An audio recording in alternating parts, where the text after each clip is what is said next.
ഓം ശാന്തി. ഉൾക്കൊള്ളാനുള്ള ശക്തിയിലൂടെ ഏകമതത്തിൻ്റെ വാതാവരണം ഉണ്ടാക്കുന്ന മാതൃകാരൂപമായി ഭവിക്കട്ടെ.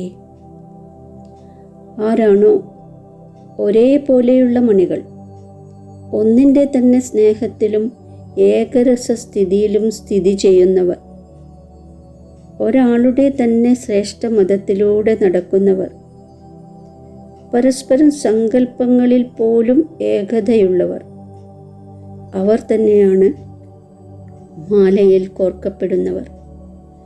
എന്നാൽ ഉൾക്കൊള്ളാനുള്ള ശക്തി ഉണ്ടെങ്കിൽ മാത്രമേ ഏകതയുടെ അന്തരീക്ഷം സൃഷ്ടിക്കപ്പെടുകയുള്ളൂ.